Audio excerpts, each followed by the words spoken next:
First ഷോയ്ക്ക് തന്നെ കാണണമെന്ന് നിർബന്ധം ഉണ്ടായിരുന്നു. അന്ന് നടന്നില്ല, ഇന്ന് നടന്നു. സെയിം ഫ്രഷ്നസ്, ഒരു സെക്കൻഡ് ലാഗിയില്ലല്ലോ, പൊളിച്ചടുക്കിയില്ലേ. നല്ല രസമുണ്ട്. എല്ലാവരും കണ്ടില്ലേ? ആ നന്നായിട്ടുണ്ട്. നല്ല സൗണ്ടൊക്കെ അടിപൊളിയാണ്. വിഷ്വലി ഒക്കെ നന്നായിട്ടുണ്ട്. ഇത് സിനിമയെ പറ്റി ചോദിക്കേണ്ട കാര്യമില്ലല്ലോ, സിനിമ ഓൾറെഡി വന്നല്ലേ. ആ ടെക്നിക്കൽ സൈഡാണ് ഞാൻ പറഞ്ഞ ഏറ്റവും കൂടുതൽ നമ്മൾ. പിന്നെ എന്താ പറയുക, നമ്മൾ മിസ് ചെയ്ത ഒരുപാട് ആർട്ടിസ്റ്റുകളെ. മണിച്ചേട്ടനെ കണ്ടപ്പോൾ ഇന്നസെൻ്റ് ഏട്ടൻ, സുകുമാരി ചേച്ചി, ക്യാപ്റ്റൻ രാജ് സാറ്, അങ്ങനെ എന്തോരം ആർട്ടിസ്റ്റുകളായിരുന്നു അതിൽ. അവരെ കണ്ടപ്പോൾ വീണ്ടും ഒരു സന്തോഷം തോന്നി സ്ക്രീനിൽ.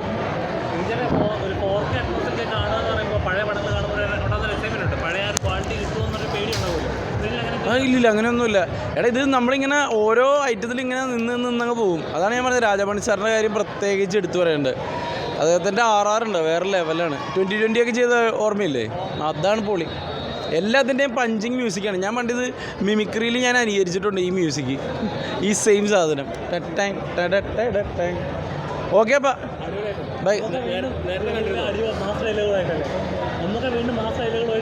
സ്ക്രീൻ വീണ്ടും മാനത്തെ മണിത്തുമ്പോട്ടിലൊക്കെ ഇപ്പോഴും ട്രെൻഡിങ് ആണല്ലോ കല്യാണ വീഡിയോയിലൊക്കെ അല്ലേ? അത് സ്ക്രീനിൽ കാണുമ്പോൾ എങ്ങനെയുണ്ടായിരുന്നു ആ ഫീല്? അല്ല, ഇത് നടന്നു വരുന്ന ആ ഫീൽ അല്ലേ?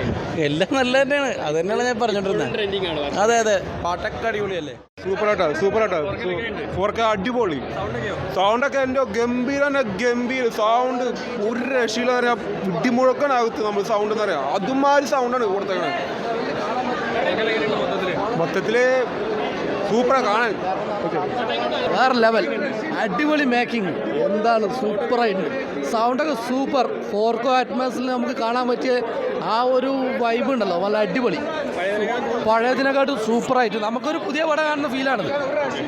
ഓൾറെഡി നമ്മൾ കഥ അറിയുന്നെങ്കിലും ഒരു പുതിയ പടം കാണുന്ന ഫീൽ. സൂപ്പർ, അടിപൊളി മേക്കിംഗ്. നല്ല പടം. ഇക്ക എന്ന് പറഞ്ഞു കഴിഞ്ഞാൽ എന്താണെന്നറിയില്ല. 5 വയസ്സുള്ളപ്പോൾ കാണാൻ തുടങ്ങിയ ഇക്കാന എന്താണെന്നറിയില്ല. 5 വയസ്സുള്ള എനിക്ക് 5 വയസ്സ്. ഞാൻ ജനിച്ചത് 1995 ഡിസംബർ.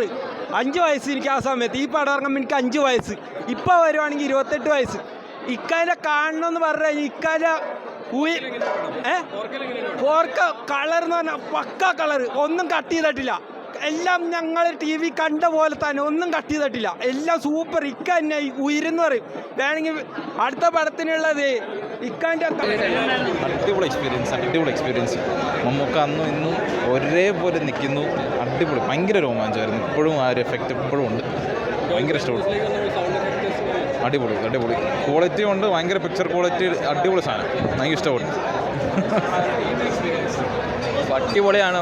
ഓരോ മൂമെൻറ്റും നമുക്ക് ഗൂസ്ബംസ് അടിച്ചുകൊണ്ടിരിക്കുകയാണ്. മമ്മൂക്കയുടെ ഗ്ലാമറൊക്കെ അടിപൊളിയാണ്. വന്ന് കണ്ടു നോക്ക്. ശരി, സൗണ്ടൊക്കെ അടിപൊളിയാണ്. വിഷ്വലും അടിപൊളി. ഓരോ ഇടിക്കും നമുക്കിങ്ങനെ ആ ഒരു ഇടി ഫീൽ ചെയ്യും. അറിയാലോ, വല്യേട്ടൻ എന്ന് പറയുമ്പോൾ പുതിയൊരു ടെക്നോളജിയാണ് വന്നിറങ്ങിയിട്ടുള്ളത്. സൗണ്ട് ഡിസൈൻ ആണെങ്കിൽ A to Z എല്ലാം മാറിയിട്ടുണ്ട്. 99.9% മാറ്റങ്ങളുണ്ട്. പക്ഷേ 1% മാത്രം മാറിയിട്ടില്ല. അത് ഞങ്ങളെ സാറാണ് മമ്മൂക്ക അന്ന് ഇന്നും ഒരേ ലെവലിൽ എല്ലാവരും ആ മമ്മൂക്കാനെ കാണുമ്പോൾ എല്ലാവരും കൈയടിച്ചുകൊണ്ടിരിക്കുന്നത്. ബാക്കി ടെക്നിക്കൽ വശങ്ങളൊക്കെ അടിപൊളിയായിട്ടുണ്ട്. എല്ലാം മാറിയിട്ടുണ്ട്. അടിപൊളിയാണ്. ഈ ഒരു കാലഘട്ടത്തിൽ ഒരു വല്യേട്ടൻ പോലെയാണ് എനിക്ക് ഫീൽ ചെയ്തത്. പണ്ടൊക്കെ നമ്മൾ കാണുമ്പോൾ എന്ന് പറയുമ്പോൾ അറിയാലോ, TV-ലെല്ലാം കാണുന്നത് 1500 പരസ്യം അങ്ങനെയൊക്കെ ആയിട്ടാണ്. അടിപൊളി, നല്ലതാ സൂപ്പർ. ഇതൊന്നും പറയാനില്ല, അത്രയ്ക്ക് സൂപ്പറാണ്. ഇത് പിന്നെ നല്ലതാണ്.